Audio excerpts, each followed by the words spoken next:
Hello and welcome to AmeriCorps VISTA. We are excited to be with you on your first day of service and so glad to have you joining us for this webinar. My name is Andy King and I'm joined again today by Barbara Reynolds.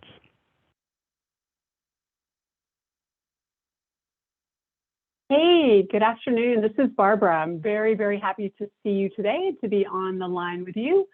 We have several other colleagues on the webinar today to support you.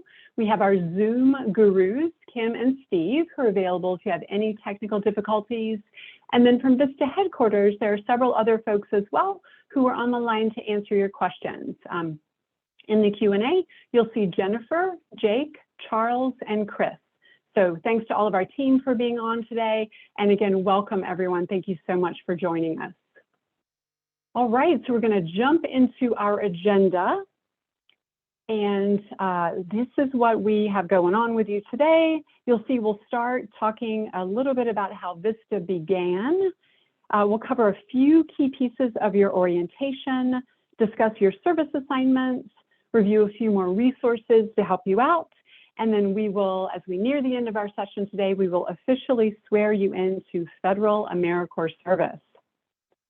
And just as a reminder for today, first and foremost, we've asked you to take some of these precious minutes on your first day of VISTA service to log on with us today to continue to build connections between our AmeriCorps headquarters staff and you.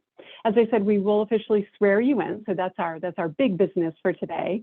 We also know that this webinar is a great way for you to meet other new AmeriCorps members and to continue to build some of the connections I know that you were starting last week with colleagues across the country. And then we again want to reinforce some of the important and pretty time-sensitive details of your AmeriCorps service today here at the beginning. And then finally, again, we want to make sure when we log off with you today that you've got a really good sense of where you can go if you have more questions, where you can go to get answers to the questions that you may have.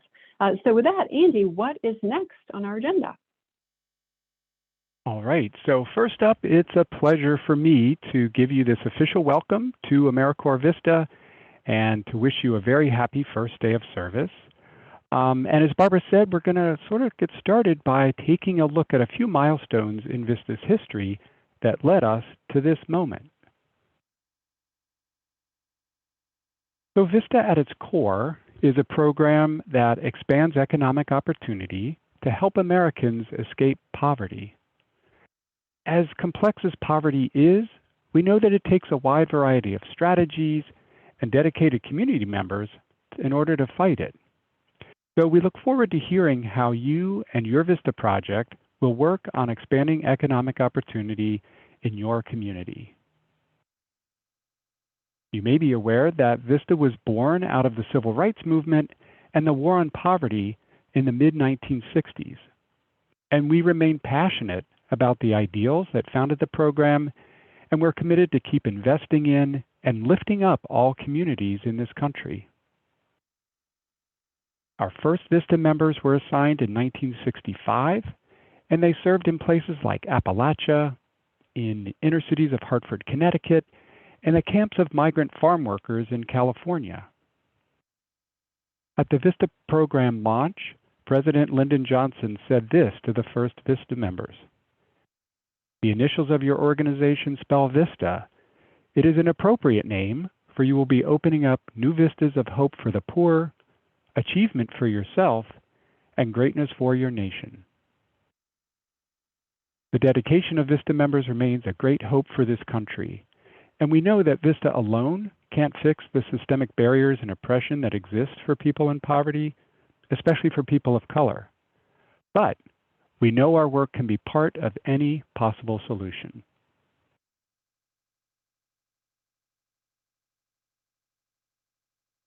So here again, you can see the AmeriCorps VISTA program structure that we looked at briefly during last week's webinar.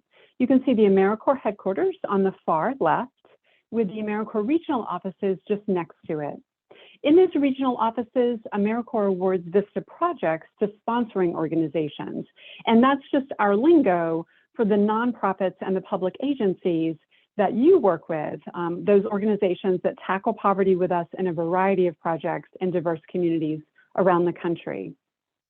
So within this pretty simple organizational structure, VISTA members, project staff, sponsors, and AmeriCorps staff work together to accomplish these types of results. So in the last year, we know that VISTA members collectively raised over $199 million in cash and in-kind donations for their sponsoring organizations. We know they worked with over 450,000 community volunteers who together served over 3 million hours. We know that VISTA members made it possible for their sponsors to serve 2 million children living in poverty in their communities. And they did that in things like after-school programs, tutoring programs, and then helping out with food security. Programs supported by VISTA members were able to support 373,000 total individuals with opioid programming as well during this time. And in a single year, over 8,000 AmeriCorps VISTA members were able to build the capacity of over 4,500 nonprofit and public organizations, again, those sponsoring organizations that you work with. And this is just a brief snapshot of 1 year of VISTA service. We're always so proud to share these types of results and to continue to support this work around the country. Yeah, it's always so inspiring to see those numbers. So now let's take a look at those sponsoring organizations. That is the organizations that are hosting you as VISTA members. So in the last year, there were 832 of these sponsoring organizations, and they managed 849 different AmeriCorps VISTA projects. Together, the sponsors and the staff working on the projects there placed members at over 5,000 different sites around the country in just that 1 year. And of all VISTA service sites in general, about 15% of them represent rural communities, and the other 85% are located in urban and suburban areas. Now, it's important to know that there are several different types of AmeriCorps VISTA project structures. Some projects will place all their VISTA members at a single nonprofit or a single agency. These are what we call single site projects. Makes sense, pretty straightforward. By contrast, about 16% of VISTA projects will place their members at multiple sites or different offices. And then we have a third model. It's what we call the intermediary model. And in this model, there's one organization serves sort of like the umbrella, and it manages all the administrative aspects of the AmeriCorps project award. And then it subcontracts with some other nonprofit organizations or other organizations, and it's those individual ones that serve as the sites, and they recruit, train, and manage VISTA members at all those multiple locations. So I mention these different project models, because the model of the project where you're serving can have an impact on every aspect of your AmeriCorps VISTA service. So we want to get a sense of the types of projects that are represented here today on this webinar. So a poll is going to pop up on your screen in just a moment. And we want to know, if you know, are you serving in a single site project, in a multi-site project, or through an intermediary, umbrella organization that's has set up an agreement with many other or a number of other smaller organizations. So, you know, pick the one that you think best fits. If you're not sure, we've got an option for that. Be sure to click the submit button so that your answers will come in. And let's see, it looks like maybe half of you have submitted your answer. If you haven't yet, go ahead and do it. We'll give you like maybe 10 or 15 more seconds to get your responses in, and then we'll publish it, and so you can see sort of the mix of different types of projects that we've got with us today.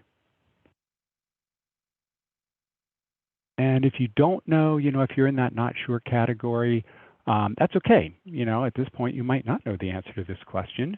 And if you don't, this could be a great thing to add to the list of questions that you're going to want to review with your supervisor this week. So that way you can be sure that you're completely aware of the project design, the staffing structure, and the organizational requirements. So let's go ahead and end the poll, and we'll publish the results. And it'll come up in just a minute. You'll see that about half of you are serving at single-site organizations, another 15% at multi-site, 19 or almost 20% at intermediaries, and then there's a good number, 17%, who aren't yet sure. So that's usually pretty typical. Those numbers are pretty representative of what we see across the board. So thank you very much for participating in that poll. And now we're going to move on, and Barbara's going to help us take a look at the mission. Great, thank you so much. So as you know, VISTA's mission is to strengthen organizations that alleviate poverty by mobilizing volunteers and resources, right? Some of those results we were just looking at a minute ago. And to support this mission, we have 4 key principles that apply to all of the work that we do in all VISTA member service. The first is, of course, ending poverty, right? Our commitment is that every VISTA project and every VISTA member is working towards alleviating poverty, one person, one family, or one neighborhood at a time. Another key principle for us is empowering communities. We really believe and we see that VISTA members often live among and involve community members in planning and carrying out their projects throughout their year. This is often facilitated by VISTA project sponsors. And again, we all work together to strengthen and improve those communities. This is a long-term goal, right? Back from the 60s when the program was created, is that we think through learning about our communities and sharing our values and our beliefs, that we can collectively apply really sound community development principles. The third program principle is creating sustainable solutions, and that really applies to you. And we think whatever you're going to develop or work on or create this year as a VISTA member, it could be a process, a system, or other types of resources for your particular sponsor, you'll be developing those resources in such a way that folks will be able to use them once your VISTA service ends. And then finally, of course, our fourth principle is building capacity. We know that this is really VISTA's special sauce, right? This is what you bring to your community organizations. Through your service, we see that VISTA members can often increase the size of a sponsor or of a community project. You can increase the number of people served. You can improve the project's efficiency within their administration or how they manage their project. And often the VISTA service will help really improve the impact of a particular VISTA project in a community. So those are some of the different ways that we in VISTA define capacity and how we think about building capacity when we're evaluating our program and really looking at the success of VISTA projects and VISTA members. So having heard all that, I do just want to take a few minutes and get you in on the conversation. In the chat, if you could, please answer these questions, right? Which of those key principles that I just talked through quickly, which of these resonate with you most deeply or most personally, and why is that? It could be for you that ending poverty and taking down all of the policies and the systems that perpetuate it is a big motivation. It could be that empowering the community for you is a passion, and that working with community stakeholders to help meet local needs is something that you feel really strongly about. So sustainability or creating sustainable solutions may be something that drew you to AmeriCorps. Or perhaps capacity building is at the heart of who you are and what you do. You could be a person who sees a project and likes to work to identify a plan to try to increase its effectiveness and serve more people. So what do you think? I see lots of notes going into the chat here. Looks like a mix of folks. I know for myself, certainly ending poverty, principle number 1 is my big motivator for working with VISTA. I see a lot of different comments in the chat. Yep, great. All across the list. A couple folks are indicating multiple principles. That's great. I think they can all speak to you. They can speak to you in different degrees. I think that's really, really helpful. Yep, thank you for answering those and for keeping those coming in the chat. That's really helpful.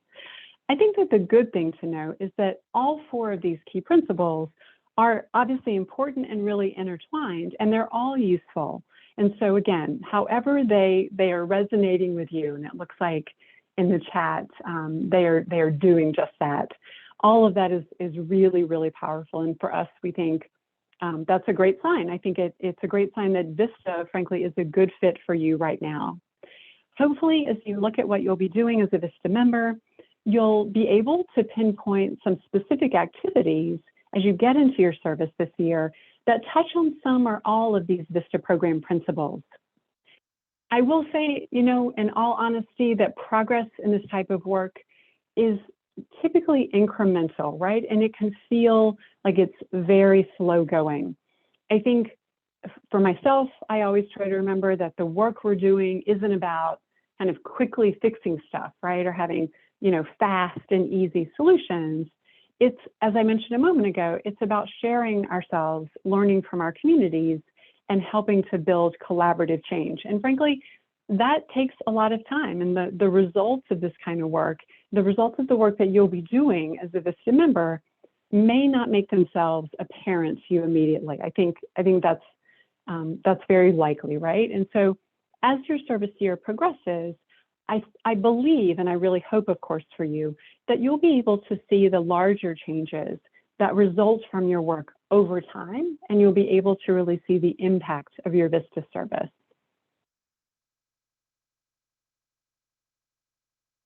All right, so next, let's focus on capacity building and what it looks like. Capacity building can sometimes be a hard concept to define or to describe to others, and it's so important that we all share a common understanding of this key principle. So you likely have completed the VISTA Mission and Program tutorial, that brief little tutorial on the VISTA campus. And when you did, you learned that your VISTA service should focus on building the capacity of your organization rather than focusing on performing direct service. This is a unique aspect of the AmeriCorps VISTA program, sets us apart from the other AmeriCorps programs. So quickly, capacity building in its essence is about helping your organization to do more with what they have so they can serve more people or operate more efficiently. Direct service, on the other hand, is about providing tangible assistance directly to those who need it. So to make sure you understand and have a good feel for what we're talking about, we're going to play a quick round of this or that. And we'll explore the differences between capacity building and direct service. And for this activity, we'll use the chat. And I ask you to type your answer in the chat, and you can use the abbreviation CB for capacity building or DS for direct service. So first up, what do you think about recruiting volunteers to build houses? In the chat, please indicate whether you think that's a capacity building activity or direct service. Again, CB or DS. And you all are super fast in typing. Your responses are coming in very quickly. And it looks like there's a little bit of a mix of responses here between, and I see some with stars after it, so maybe there's like a footnote that goes with it. So there's a real mix here of you saying it's either direct service or capacity building. So let's go ahead and advance to the next slide. I'll show you the way we think of this, recruiting volunteers to build houses. We view this as a capacity building activity because if you are recruiting volunteers, you, as a VISTA member, you're not directly building the house, right? You're developing capacity in the form of, human resource power, right? The volunteer power that you're recruiting, because those volunteers will then be able to do the construction work, and you can engage them in the organization in a lot of other ways, right? In addition to building the house. Okay, so that was our warm-up activity. Barbara has our next one. All right, what do you think about this one? How about delivering meals to senior citizens or people with disabilities in their homes? Do you think this is a capacity building or a direct service activity? And oh my gosh, the chat is blazing. Look at all that. Lots of direct services, lots of DSs. Yep, I see lots of people getting in on this. You see a couple question marks roll up, no worries. Okay, let's take a look at the answer. I think nearly a clean sweep here, if my eyeballs are not deceiving me.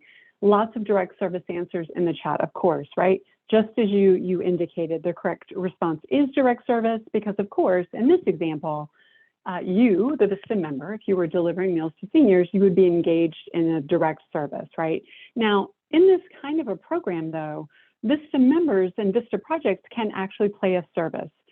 They can provide capacity building activities like working within the meal delivery program to help improve its efficiency, writing policies and procedures, or developing partnerships that can help with the actual direct food delivery. Thank you for that. All right, I think you're on a roll now. So how about teaching a financial literacy course to low-income individuals? Capacity building or direct service? Yeah, and just like before, you guys are blazing fast, and it looks like very heavily in the direct service category, but there's a smattering of capacity building in there.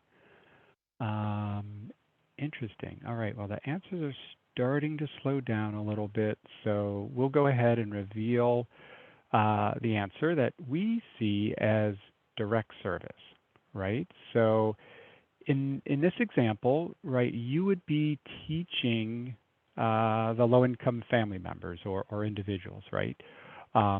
So we're viewing that as a direct service because you're providing that education directly to those individuals in need. Now, if you wanted to think about ways that a VISTA member in their VISTA service could support a financial literacy program, here's some ways that could look.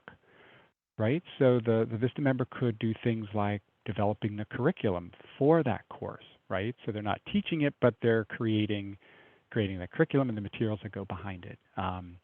Another example would be connecting with other organizations, right? Setting up partnerships so that those other organizations can refer their clients to take the course.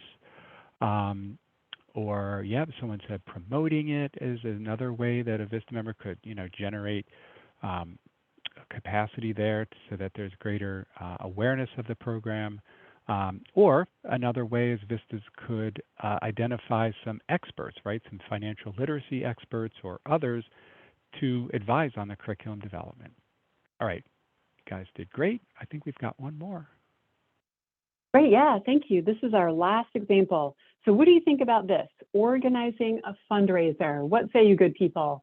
Is this capacity building or direct service? Yep, lots of capacity buildings rolling in the chat.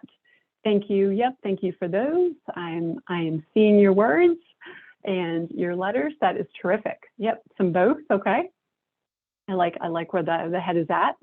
Yeah, so on the screen now you can see from the kind of simplistic view, from VISTA's view in this very simple exercise, organizing a fundraiser as a VISTA member would qualify as capacity building, right? That's the correct answer for this particular scenario, because the act of raising resources is in and of itself building the capacity of the sponsor, of the sponsoring organizations, and the money raised through the fundraiser will allow the sponsor to build other types of resources that they need to be able to do their work. So thank you for chatting in on those, for using your discerning eyeballs here to select this or that.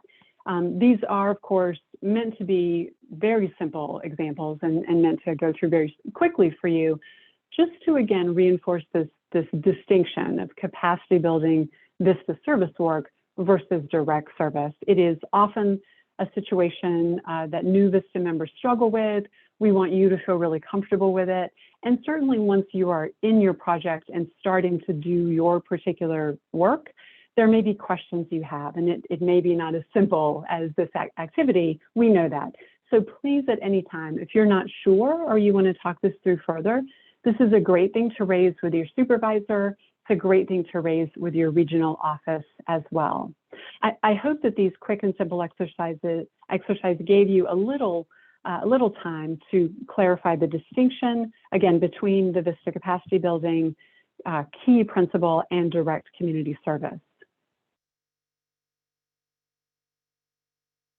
So far in today's webinar, we reviewed a few key pieces of information that we hope will give you some nice material to use when you're asked, what is VISTA, right? We know that that question, if it hasn't already come to you 100 times, it will likely come to you from all different sources many, many times. And so looking at our how we started with the war on poverty, some of the key principles of our program, some of the cumulative results, and then the unique capacity building nature of VISTA, really all of that is meant to help you answer that burning what is VISTA question whenever you need to. So next, we're going to quickly review a few key tasks to complete pretty soon during your orientation. Again, here's another look at the VISTA member orientation, or VMO, the kind of overarching structure of what VMO looks like. As Andy and I discussed with you last week, and as you can see here as a reminder on screen, there are 3 phases of VMO, and these apply whether you are physically at your site today, as I saw a bunch of folks indicate in the chat earlier, or if you're teleserving, or in at least one case, if you're quarantining at home. All of the phases of your orientation are the same. Just as a reminder, while we are looking at this graph, and the top line here, we have pre-service right in the middle of that arrow. You'll see the criminal history check. I think as a reminder, you should have been by now invited to submit information for an online name-based criminal history check prior to today, or as of today. If for some reason you have not yet been contacted and you have not yet submitted your information, please make a note and send us an email at VISTA headquarters. And you want to send that email just saying, hey, this is me, my name is Bianca, I have not been contacted about my criminal history check. And you want to send that to VISTA fingerprint at cns.gov. Just a quick reminder on that. All right, so looking further down the road, we have a couple of refresher quiz questions for you. We know we covered some of this briefly last week. We know a lot of this information is in the written learning path and VISTA member orientation, the member handbook. These are really, really important facts. And so we just want to quickly quiz and make sure that these stick in your brain today. All right, so I see a bunch of folks are putting this in the chat already. True or false? As a VISTA member, your living allowance has federal taxes withheld from it, but state taxes are not withheld. Is that true or false? Some of you may also see a poll pop up on your screen. If you do, just click true or false there. You can certainly add it in the chat, as I see a number of folks are doing as well. So we have a bunch of folks answering on the poll. About 97% on the poll are saying this is a true statement. In the chat, I believe it's a bit of a mix. Alexander, thank you for putting in some detail there. I see there a mix of answers on the true or false here.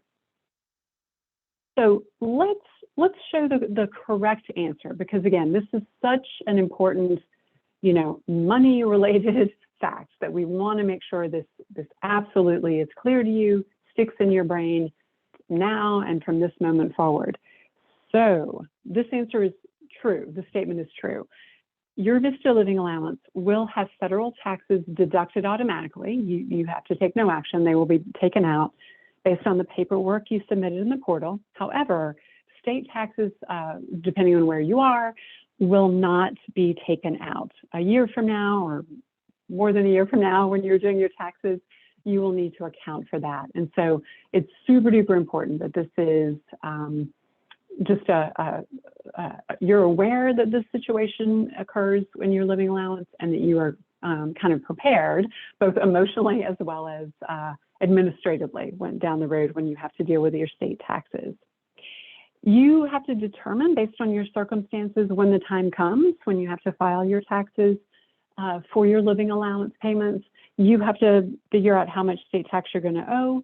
And if it for any reason that's a question for you, or this is maybe a new task, something you haven't done before, I just want to encourage you, as soon as you can, in the next, let's say, month or two, reach out to a tax preparer or some other resource in your community just to get some counsel here. I really want to make sure that you think about how to plan for this and you know what's coming. And I think often getting a tax preparer or getting someone who's very skilled with income taxes, I think can be really helpful for you. All right, Andy, I think we have a few more quizzers. What is next? Yeah, so next up, this is a chat-based Quizler. So in the chat, if you would, please answer this question. If you originally elect the Education Award, you may change to the cash stipend at any time before the end of your blank month of service. So fill in the blank there, send your response to everybody, and you are all doing that super fast and super consistently. You all got this one, so no need to drag it out. In fact, it is the end of your 10th month of service. And so he said, everyone said 10th. Yeah. So you have until the end of your 10th month of service to change your mind from the Education Award to the cash stipend. However, the thing is you can't go the other way. So if you're unsure now, pick the Education Award because you've got some time to figure it out and change your mind. Okay, we've got one more for you. Back to Barbara. All right, so at this point you should see another poll appear on your screen, just asking you yes or no. And again, you can certainly type your answer in the chat if that is easier for you, or if the poll is not appearing. So if you currently have or have completed enrollment in other primary healthcare coverage outside of AmeriCorps, right, not AmeriCorps healthcare, the VISTA healthcare allowance is for you. Dun, dun, dun. What do you think is the answer? Okay, so I'm seeing the poll results. It is, ooh, it's a mix. You are rocking the poll. Right now we've got about 84% say yes. The answer to this is yes. Lots of folks in the chat also chiming in with yes. Okay, terrific. So we want to go ahead and show you the correct answer for this. And again, those of you who had yes, perfect, very, very well done. For those who weren't sure, the answer is yes. We really want to make sure that you understand in a couple weeks' time when you are notified that you can enroll in a VISTA health benefit plan, right? There are two options for you. And if you currently have coverage in some other type of plan, not a VISTA or AmeriCorps plan, then you're going to want to select the VISTA healthcare allowance. Again, this can be new and confusing and different and kind of weird for folks. So we just want to make sure that this sticks with you now and you'll be ready when the time comes. So definitely be on the lookout for that message. Just a bonus point here, can anyone type in the chat the name of the health plan administrator? The full name or the acronym? Just, oh, yep, I'm seeing a lot of people. It looks like, oh, couldn't get the first person, so many people. IMG, that is correct. IMG is the health plan administrator. So anything you see coming into your email that has that acronym or those letters, please pay attention to it. Thank you so much. Thanks for playing along with those quick quiz questions. Again, they're so important. And we know in the barrage of information you have, we really want to make sure that you remember those pieces of those details and those pieces of information. And it'll help us take a look in just a little while when we're looking at Q&A later today. All right, well, clearly we've got an advanced group here, so really delighted to see you all do so well in those quizzes. All right, we want to talk about some important issues that you learned about when you were doing the Civil Rights and Responsibilities course that was part of your VISTA member orientation coursework on the VISTA campus. We want you to know that the AmeriCorps VISTA program takes very seriously the issues of discrimination and harassment. So we want to make sure that you're all aware of your rights as well as your responsibilities. Now, as you learned, discrimination occurs when someone receives treatment that's different because of a difference in race or sex or any other protected class. Harassment is behavior that is severe or pervasive and creates an intimidating, hostile, or an offensive environment. So if you believe that you've experienced or witnessed discrimination or harassment, and if you feel safe and comfortable doing so, here are the steps that you should take. First of all, and again, this is if you feel comfortable doing it, the first recommended step is to approach and talk directly to the person that you suspect of engaging in that harassing or the discriminating behavior. If that doesn't work, or if you don't feel safe and comfortable to do that, then you should talk with your immediate VISTA supervisor. If you cannot go to your supervisor, or if you do talk with them and the matter doesn't get resolved to your satisfaction, then you should contact your AmeriCorps regional office. Finally, there's another level, another layer. You can contact the AmeriCorps Equal Opportunity Program. It's located here at VISTA headquarters. The phone number and email address are listed there on the slide. They're also in the VISTA member handbook. And of course, rights go hand in hand with responsibilities. So while you have a right to a service experience that's free from harassment and discrimination, you also have the responsibility not to subject anyone to harassment or discrimination. So we ask that you try to be conscious of how your words and your actions might be perceived by others, whether that be other AmeriCorps members or staff members at the organization where you're serving, or the community members in the community where you're located. And as a reminder, I said this a second ago, but I'll say it again, the contact information you see on the slide is also in the VISTA member handbook, and you'll find that on AmeriCorps.gov. And now one other reminder and recap from that program. AmeriCorps VISTA is a federal program, and like anything that's supported by taxpayer funds, we need to ensure that the program is well run, that it's doing what it's supposed to, and that it's spending money wisely. So, like all federal agencies, AmeriCorps has what's called an Inspector General. And the Inspector General's office is responsible for preventing and detecting waste, fraud, and abuse. Most VISTA sponsors are familiar with the rules around service activities, like what's allowable in terms of your service activities and those types of activities that are prohibited. And it's important for all of us to pay close attention to these. So there are a few red flags that we want you to be aware of as a VISTA member. So first, if you're being asked to take over the work of a staff person, say someone who's out on extended leave, then that is considered replacing staff, and it's not allowed in the VISTA program. Or if you find that most of what you're doing is administrative support for somebody else in the organization, that's also not appropriate work for a VISTA member. You should be focusing on the things that are outlined in your VISTA Assignment Description or your VAD, those things that are tied directly to the overall project plan that was approved by AmeriCorps. And finally, if the majority of your work let me start over. I should say the majority of your work should be capacity building work. We just looked at capacity building so you know what that looks like, rather than direct service.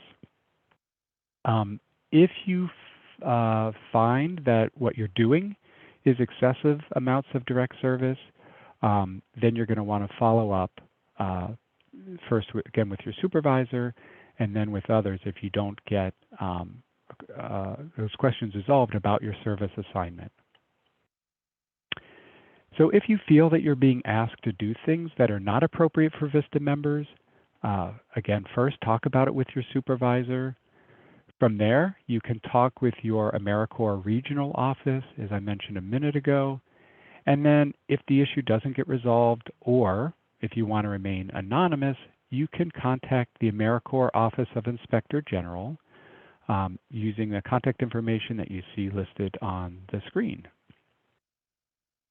And again, this information is available in the VISTA Member Handbook, which you'll find on AmeriCorps.gov. All right, so now let's take another look at the in-service phase of your VISTA member orientation. Today, of course, on your first day with VISTA, you are starting your on-site orientation and training, or OSOT, the VISTA acronym, which is led by your supervisor at your project site. In addition to your OSOT, VISTA also has several online tutorials that we encourage you to complete early in your service. These are meant to be fairly bite-sized, self-directed modules that should help you start strong in your project and really understanding your requirements. All of this early service coursework is located at the end of that VISTA member orientation learning path, the same place where you did your pre-service coursework on the VISTA campus. By now, you've gone through most of the modules and activities in that learning path. You may have even completed the early service coursework, and if so, thank you and kudos to you. If you haven't, though, just scroll on down in the learning path and you'll see on-site orientation and training and recommended early service coursework modules to complete that learning path. In the on-site orientation and training module, or OSOT, there's a brief guide to help you really dive in at your site and make the most of this particular time in your beginning of your service year. After that OSOT guide, you'll see there are 6 activities under the recommended early service coursework. There's a worksheet for your VISTA assignment description, again, a very simple, hopefully easily digestible tool that could be a nice foundation as part of a discussion with your supervisor about your work plan for the year. There's also a tutorial in this coursework on how to understand the community you're serving by looking at demographic data and research. Again, particularly helpful if you are new in your community or if you've relocated to serve. There's also a minute intro exercise to help you practice really succinctly explaining what you're going to be doing with VISTA, who you are, and what you're doing as a VISTA member. That is absolutely a skill. There's a resource on theories of change to help you look at different ideas about what causes poverty, right? Like what's the root cause of poverty, and some theories on how to reduce or eliminate it. Incredibly, incredibly helpful. There's also a good video on how poverty is measured in the US. So together, the theory of change and the how poverty is measured in the US make a really nice combination. And then finally, there's a video called 13 Lessons About Poverty that have come out of the VISTA program over the years. So as I said, I hope that these, easily consumable, easily accessible resources will dovetail nicely with your on-site orientation and training, and that they can give you a nice place to go here at the beginning of your year and provide some structure for the first few meetings you may be having with your supervisor. So next, we're going to turn our attention to my very beloved favorite thing, and that is the VISTA Assignment Description, or VAD. Welcome to the land of VAD. As we discussed last week, each VISTA member has a VAD that was created by your AmeriCorps project. And I'm hoping at this point that you have your VAD at your fingertips, or you've got it nearby. But at any rate, if you have not, you can certainly access it in My AmeriCorps. Your particular VAD lives for you in the My AmeriCorps portal. So whether you have your VAD at your fingertips or you need to get into the portal and pluck it out, no matter, all VISTA assignment descriptions include these same elements, right? You'll see a project goal, you'll see objectives, and then you'll see VISTA member activities. The goal statement should be related to or identical to the overall goal of your AmeriCorps project. And then the objectives should describe what you'll achieve by the end of your service year. The objectives serve as a bit of a bridge between the project goal and the member activities. And then easily enough, the final components of the VAD are the member activities. And this is the list of things that you'll be doing this year, at least what your project projected that you would be doing when they created your VAD months ago. All of those member activities add up to your objectives, and all of those objectives add up to that project goal. Because my beloved VISTA Assignment Description is the starting point for you to develop your work plan for the year, I really encourage you, again, I'm certain that I'm repeating myself from last week because I feel so strongly about this. I really want to encourage you to get this VAD out and discuss it with your supervisor as soon as you possibly can, if you haven't already. And definitely keep it in mind as you are settling in and starting to sketch out a full work plan for yourself this year. I'm certain, again, we mentioned last week, and it's absolutely critical to repeat so that it sticks for you. It is not at all uncommon that your VAD will need to be updated, right? Because there's that gap in time from when it was originally written months ago to today, when you arrived with your special skills, your special experience, and anything else that may have changed at your project or in your community. So very, very common that VADs will need to be updated or refreshed. Certainly we've seen in the last year with the pandemic that many, many VADs had to be updated, and that is absolutely a normal occurrence. As I mentioned a moment ago, there is a VAD worksheet as part of that early service coursework on the VISTA campus. You can see a glimpse of that now on your screen. I think it's a nice, simple, very, very clean framework, again, for you and your supervisor to use to begin to discuss your tasks step by step.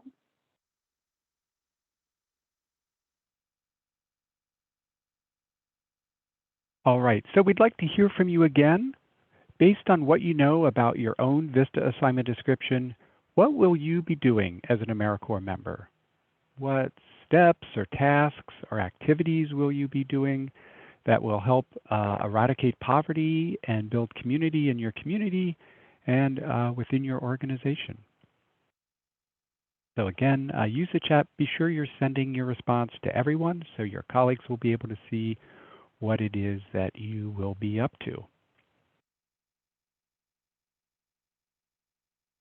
Let's see, so we've got a few helping us set up a free clinic, doing some volunteer recruitment and retention for domestic violence programming, expanding access to the internet and communities that don't have it. Let's see, building community through coordinating training at an organization. Great. Again, more volunteer recruitment and training and development with volunteers. Getting the word out, so it's outreach and marketing and gaining members and getting awareness for your program. Absolutely. Let's see, financial literacy, doing promotion of the program, grant writing. Yeah, I'm surprised I didn't see that one sooner. Typically, VISTAs do a lot of fundraising, grant writing, and financial resource development work. Let's see, lots of different types of programs represented here, and lots of different types of activities. So doing analysis, maybe some data analysis, developing systems for publications, developing sustainable business plans, more grant writing, more fundraising, more resource development. Excellent. So lots and lots of things. And I'll let you read through those when you have a moment. It's very cool, I think, to see really the wide variety of types of programs that are represented and the wide variety of activities that you all will be involved in as VISTA members this year. So I'm really excited to see how much all of you are working on and what you're going to be doing. So we want to take this discussion a little bit further now, and we want to talk about what happens as a result of your service. So we asked this question, what if? What if you plan a community meeting? If you bring people together around a common issue, what will be the impact of that activity, of that meeting? What if you write grants? How will writing grants actually make a difference in your community? And those of you who mentioned this, what if you recruit volunteers for your project? Why specifically is it important to have other people to be involved with the organization and the project? What if you write lesson plans as part of curriculum design? What's the purpose that you think the lesson plans will achieve, and how will it impact others within your community? So the big question here is what if? What if you do this work as part of your VISTA service? And we ask this because we really want you right now on your first day to reflect on why it is that you're serving and taking a few minutes to think about the reason behind your activities, right? Behind some of those activities listed in your VAD and the purpose of the things you're being asked to do. We think it'll really help you understand and stay focused on the intended impact of your AmeriCorps service. So think about your own what if for your particular VISTA service year and your particular VAD when answering this next question. What impact do you hope to make as a VISTA member? And by impact, I mean, what will be the end result, right? Rather than just what activities you'll be doing, what is going to happen in your community when you are successful? And I see folks are starting to answer that in the chat. I think that's great. I think this is a really good opportunity to pause and reflect a bit on what it is that you hope the greater impact of your particular service will be. Yep, I see a lot of folks putting that in there, helping youth in your community, helping build their educational attainment. Yep, helping folks get housing and food. I see lots of comments going in there. Helping tenants stay in their homes, find affordable housing. That's wonderful. A lot of great comments are going in the chat right now. Yep, empowering students. I think this is really helpful. Yep, bring more gender equity. That is terrific. These are great. Thank you. Thank you very much. And please, if you're still typing, if you're still thinking about this, please Please hold this question in your mind and add your answer to the chat, because I think it's such a really important moment here on your first day of service for you to be reflecting on this. And definitely please keep this in your mind as I said, from this day through the rest of your year. As we talked about earlier, right? VISTA service is a commitment, and the work is never done. It's never over, right? We are all collectively trying to battle against poverty, and we are all in this together. And so thinking about the impact that you as an individual person in your service can make, keeping that in mind, I think can really help you get through some tough times this year or some boring times this year, just some times when you feel like you may not be making a difference. So yeah, please keep those coming. I see lots more comments are going in the chat. Thank you. And really encourage you, as Andy did a moment ago, keep this chat open. And if you haven't been able to read your colleagues' comments, take a few minutes before you log off today to do it. This is absolutely the best part of the chat, is seeing the answers to this question that you're adding in there right now. So keep those going. I think it's so inspiring to read just these brief snippets and to think about all the great work that you're going to be doing.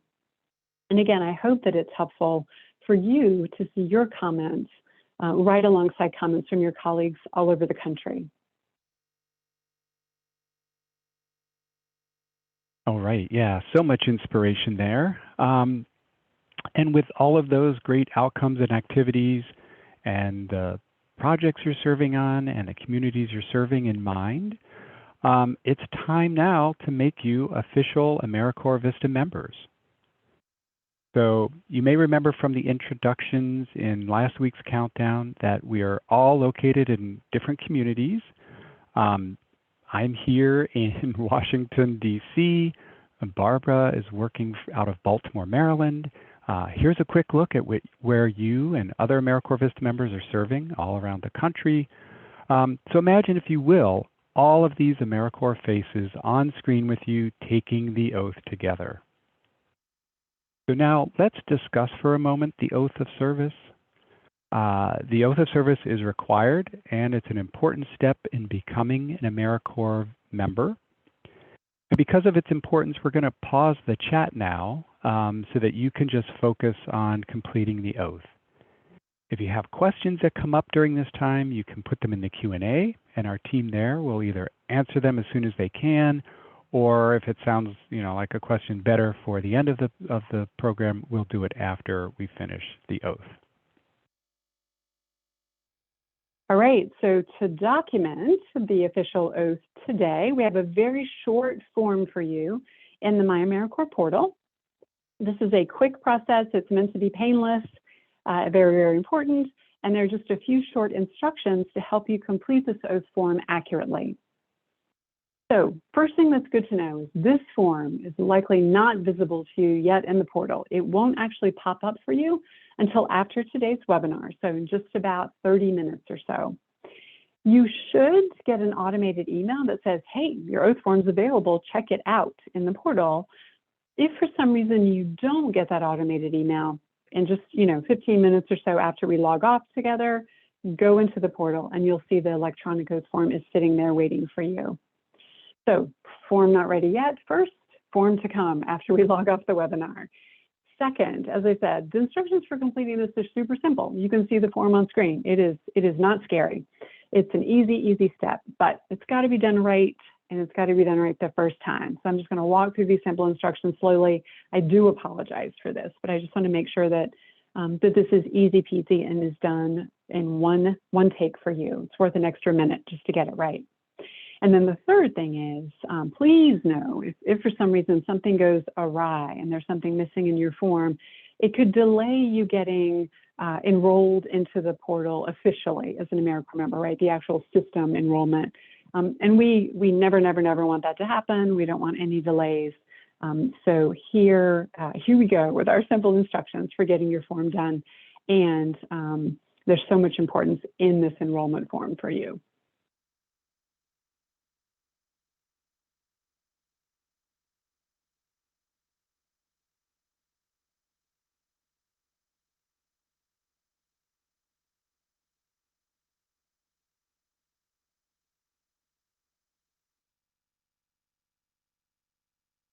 All right, sorry about that. Here are the instructions, and you can see them now also posted in the chat. So the things I'm about to say to you are also written there for you. Snap a photo if you want. You'll be seeing these instructions again in just a moment. So for the date of your first day of service, that would be today's date, November 8th, 2021. For the name of the AmeriCorps official who's administering and witnessing your oath, that would be my colleague, Andy King. Please make note, Andy's name, I think, is happily very, very easy to spell. Just make sure you've got that right. When you see the electronic signature field, you're going to want to type in your first and last name. And be sure that your first and last name appear the way that they appear in myamericorps.gov, right? The way they appear in the portal. You'll check the oath that under electronic signature just to indicate that this is you, this is legal, and you mean it. You mean to submit this form, and then you click submit. So as I said, super easy. Be sure to capture these details. Again, if you see the screenshot, if that's helpful, if the list of instructions in the chat are helpful for you, however is most useful, those are the instructions for getting your oath today so that you can have them handy. And you'll be able to get this form done quickly when we log off today's webinar. All right, so now that those logistical instructions are complete, let's consider the oath, the actual language of the oath that you're about to take. This is the same oath that's taken by all federal employees up to and including the Vice President of the United States. The President's oath is a little bit different. And in the oath, it includes the phrase, to defend the Constitution of the United States. So defend, what do we mean by this? It's not a call to arms. Now, for some people in some positions, it may be, but for most of us, and particularly with the AmeriCorps VISTA program, defense of the Constitution may be just the opposite of using arms. What we're pledging is to defend the document that contains our civil rights. The oath also includes the phrase "against all enemies," and so that word "enemies" in the context of VISTA, the enemy is poverty. So here on the screen you can see the original oath on the left with an alternative version on the right side of your screen.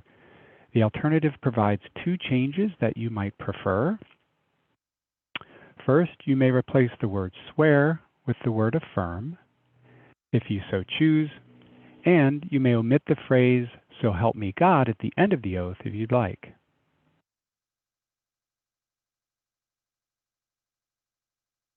See if my video will work this time. Okay, there we go. So I want to recognize that since we're all in different locations around the country, scattered in so many sites, in so many locations, that we don't have the benefit of hearing each other's voices or seeing each other's face as we recite this. But it's pretty cool to know that as you're taking the oath, there are about 200 of your AmeriCorps VISTA colleagues doing the same thing at the same time all across America. And it may seem a little awkward to recite the oath aloud if you're sitting alone in a room right now, or maybe you're in a cubicle and there's somebody next door to you who's going to hear it. But don't worry. Know that we are all right here with you. So now, please, if you would, raise your right hand and recite the oath with me. And I'm going to be reading the alternative version.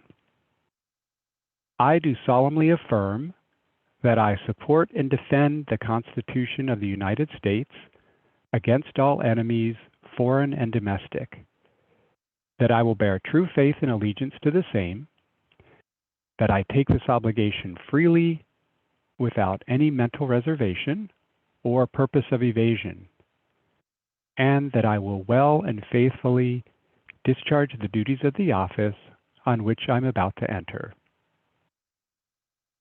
All right, so congratulations and welcome. You are now officially an AmeriCorps VISTA member. So congratulations on being part of the newest group of VISTA members in the program all over the country.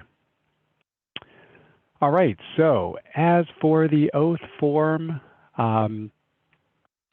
here it is on screen again. You can see where on the left side where the arrow is pointing, you'll see the menu item where you'll be able to access it once you log into your account in My AmeriCorps. And as Barbara mentioned, the oath form is going to be available about 15 minutes after we log off this webinar.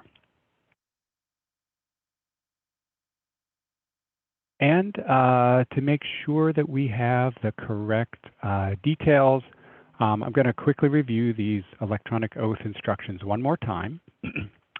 So today is your official first day of AmeriCorps VISTA service, 11/8/2021. Enter my name, Andy King, in the field that says the name of the CNCS official who administered the oath.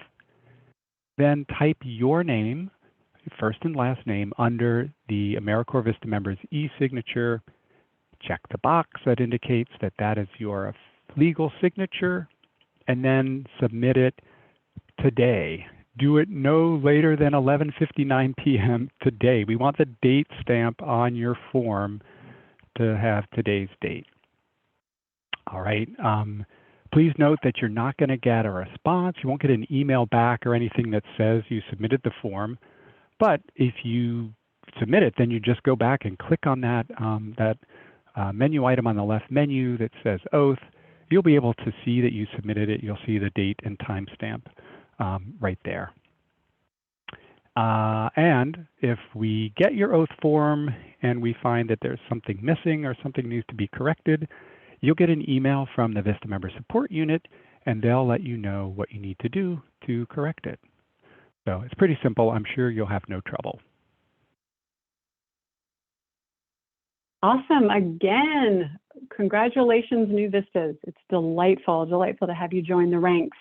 With you officially sworn in, hang in there with us just a few more minutes. We have a few final agenda items to cover before we bid you a very fond farewell today. As a reminder, I want to point out that the VISTA campus has also a social site in addition to the learning management system. And that social site is called VISTA Connect. And if you haven't already, I really want to encourage you to check it out and use that site to reach out to your AmeriCorps colleagues. There are discussion groups and discussion topics on all kinds of things, and they involve VISTA members all over the country at all different kinds of projects and all different points in their service year. So really, really great networking resource for you that I just want to make sure that you're aware of. You can use those discussion groups to raise questions about what the work that you're doing, to seek out best practices or share resources, or just connect with folks and see how other VISTAs are getting on around the country. Speaking of seeing how other VISTAs are getting on around the country, I want to talk a little bit about identifying yourself as a VISTA member and identifying yourself as part of AmeriCorps. I think one of the great things about serving is being able to show off your AmeriPride, right? Showing that you are affiliated with this national network and that you are connected to the tens of thousands of AmeriCorps members around the country, as well as the 8,000 VISTA members serving around the country. So you never know where showing your AmeriPride is going to help you make a connection personally, or something to help your program, but something that will bring great joy to your life. So there are resources available, free resources for you that you can access on our AmeriCorps website. It's AmeriCorps.gov. You can access things like the AmeriCorps logo. You can also get images and other resources to help you affiliate with AmeriCorps. Again, I think the more visible you are, the more connections you can make and more support you can raise for yourself as well. It also can help us collectively spread the word about AmeriCorps and spread the word about VISTA so that we can have more folks serving in communities doing the work that we all know needs to get done. So as I mentioned, on our agency website, which is AmeriCorps.gov, you can find those AmeriCorps logos I mentioned. There are also signs or fact sheets, if that sort of thing would be useful for you to print out. And then you'll also very soon be contacted about ordering gear that you can wear, as the VISTA member on screen is wearing right now. You'll be able to do that as well. And just a second, you should see some links. Yep, Kim has just posted the AmeriCorps logos and brand resources link, as well as promotional materials link in the chat. So if you haven't seen that yet, definitely check those links out. And yep, Alan, the gear is free of charge. That is a very, very important note. So as with so many other things that Andy and I have talked with you about, you're going to receive instructions on how to order that free AmeriCorps gear via email. Yep, Dawn, I'm with you. Yay for free. So be on the lookout for yet another email from VISTA headquarters. Again, you will be contacted, I think it's in about 2 weeks, but definitely VISTA colleagues, you guys correct me if I'm wrong on that. In about 2 weeks, you'll get a message that says, hey, would you like to get in on this free gear? And you, of course, will say yes. And so you'll click on a link in that email that takes you right to the website where you can order things like an AmeriCorps polo shirt, again, like our colleague is wearing on screen right now. You can get a lapel pen, a tote bag, a t-shirt, a water bottle, and a journal. So you can get yourself set for all kinds of activities that you need to be doing that have the AmeriCorps logo. As I said, you'll get a link for the ordering instructions and a link to the website. Please, if you have not double-checked your email address in the portal, when you go into the portal later to do your order form, just verify your email address is correct, because your free gear message will be coming that way.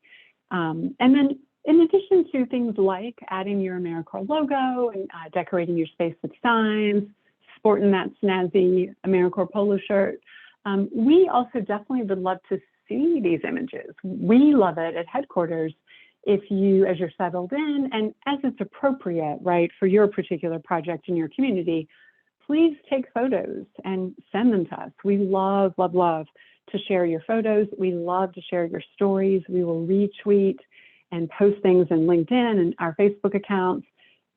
Anything you would like to share with us, again, that's appropriate for your site. We very much would love to see that. We love to share your stories and retweet those photos. So please plan on doing it.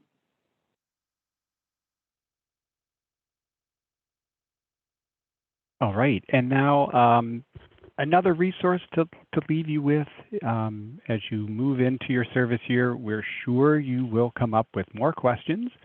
So we strongly recommend that you review the AmeriCorps VISTA Member Handbook. The handbook is an excellent resource. It has detailed information about VISTA service, the benefits that are available to you as a VISTA member, of course, the VISTA policies and procedures, and so much more. You can find the handbook on AmeriCorps.gov, and we'll drop a direct link to it in the chat, and it's already there. So thank you very much for that. And looking a little further ahead, as you settle into your AmeriCorps year, be on the lookout for networks of current AmeriCorps members and alumni in your area. They may be organized by AmeriCorps programs or state commissions, and you can find contacts at AmeriCorpsAlums.org. So another organization there, AmeriCorpsAlums.org. They have local chapters and lots of ways for you to connect with others in your area. And along with building your AmeriCorps network, there will also be a number of training opportunities this year to help you to continue your professional development. Here at VISTA, the VISTA Training Unit, we deliver a series of monthly webinars for AmeriCorps VISTA members, for AmeriCorps VISTA leaders, your project supervisors, and new sponsor staff. Upcoming webinars are listed on the VISTA campus calendar, and we also send out an email once a month, sort of a training bulletin, letting you know what's coming up and inviting you to register. These are optional, so look for topics that interest you and be sure to sign up. And I also want to invite you, as we did last week, to take a minute or two and give us your feedback on this webinar. I read through all of your comments from last time, very helpful, thank you. We are constantly reviewing the content, trying to make this better for new AmeriCorps members. So we really love hearing your thoughts on how we can improve the presentation, or anything else about your onboarding experience. It doesn't have to be just about this webinar. So thank you in advance for sharing your feedback with us. And now we're going to take a few moments, as promised, to go over some of the questions that you have for us. We see a bunch of them you've already submitted through the Q&A, so thank you for that. Or if you have one and you haven't answered or asked it yet, please go ahead and drop that into the Q&A. You'll see the button at the bottom of your screen. So now we'll take a few minutes and go over your questions and see how many of them we can answer.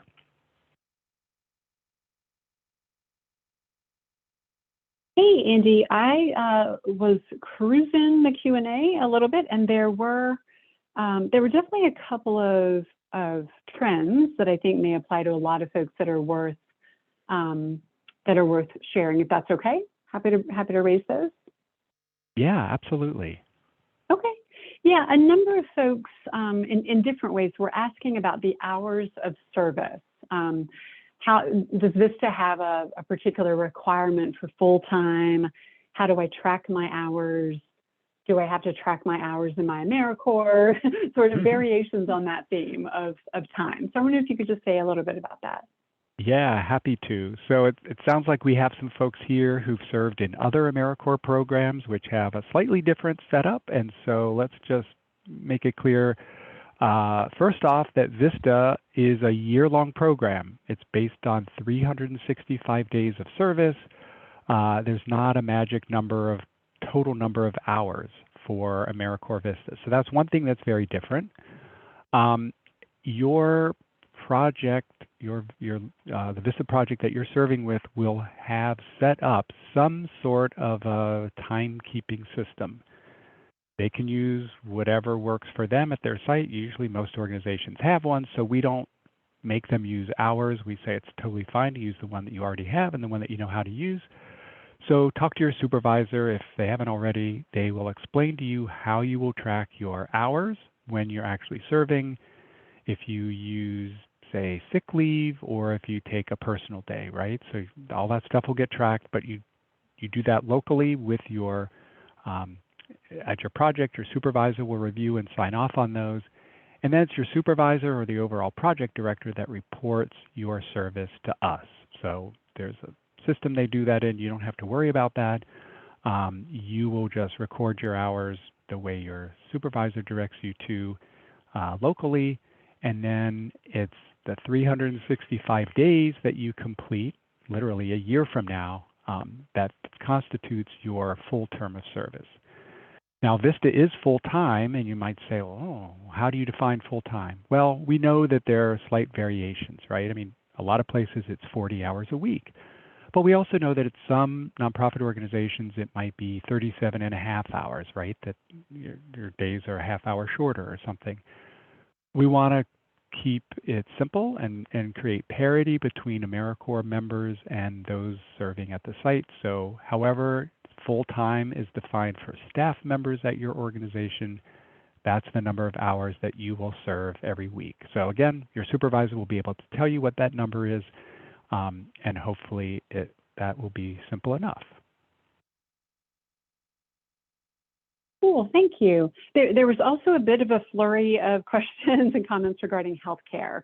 And I think the kind of gist of it was, when can I sign up for healthcare, or how do I sign up for healthcare? And I know we covered that last week. I wonder though if you wouldn't mind just saying, quickly a sentence or two as a reminder, so everyone again has this fresh as we are looking at wrapping up here in just a few minutes. Yeah, I noticed that as well, and I'm sure a lot of you can answer this in the chat too. But in about a week or so, maybe a little more than a week, you'll get an email from what company? IMG, and that email will have instructions on how you create an account on the IMG site, and then how you go about choosing your benefit option. Right, there are the two to choose from: the allowance or the plan, and you'll have all the instructions in an email on how to do that. You'll get that email in a little more than a week. Barbara, I also noticed some folks asking about, oh, I know my situation is going to change in the middle of the year. I'm going to turn 26, or I have some COVID-related coverage now, but I know that's going to go away. What do I do? So the answer to those questions is, when you sign up now, pick the option that suits your current situation, right? So if you're on your parents' plan, sign up for the allowance, right? And then you can get any of your out-of-pocket expenses covered. When you turn 26, or when something else changes to your coverage, then you're going to contact IMG and let them know about the change, and then you will update your selection with them. So you'll change the benefit that you select. They might want some more information from you, like if you get on a new plan, you'll have to send them information, but just contact IMG when that, a little in advance of that change, so that there's time to get the new coverage in place. Great. There were a couple of questions about reporting. If VISTA members have required reports that they have to submit either to VISTA headquarters or in the portal. I wonder if you would say a couple words about that. Yeah, happy to. So AmeriCorps VISTA members are responsible for tracking what they do and being ready to report on it to their supervisors or their project directors, right? And then it's the project that has to submit an official report to us here at AmeriCorps headquarters. So your supervisor or your project director will be telling you, and probably this week during your orientation, they'll be letting you know the kinds of things that you're responsible for tracking, and then the system that they'll use for collecting it. I mean, it might be as simple as an Excel spreadsheet that's kept on a shared drive, Or it could be something more sophisticated or complicated than that, but they'll let you know what's required and how you will report it and how often you'll report it, because again, it varies based on the project needs. That is great. Thank you. Thank you very much for covering that. I see some additional really specific or personal questions in the Q&A that I know our colleagues are working on. So I think we'll keep the Q&A open until everyone's questions are answered there. For now, I think because those questions are so specific, and also, Andy, because in the chat, our VISTA members have segued into Squid Games, I think. Okay. I know. I think we should mosey to our final agenda item before they start duking it out in the chat. Yeah, good idea, Barbara. There's no red light here. So thanks to all of you who submitted questions. We hope you've answered them either verbally or in the Zoom feature there. And more importantly, we hope that our discussion today helped you build some new connections, that we clarified some of the complexity of getting started in your AmeriCorps VISTA service, and that we helped you know where you can find more information when you need it. And of course, we've sworn you in as an AmeriCorps member, so again, welcome. Before we depart, I want to leave you with one more quote from President Lyndon Johnson. This was also shared at the launch of the VISTA program back in 1965. So President Johnson said, "On your idealism and on your success rests much of our hope for the final elimination of poverty in our American life." To that, I would add that your service and commitment to community change as an AmeriCorps VISTA member gives me hope that our country can eliminate poverty and the injustices that cause and perpetuate it. So thank you for serving as an AmeriCorps VISTA member and for all of your participation today. Barbara and I both wish you all the success in the world this year. This concludes our webinar. Thank you for your service.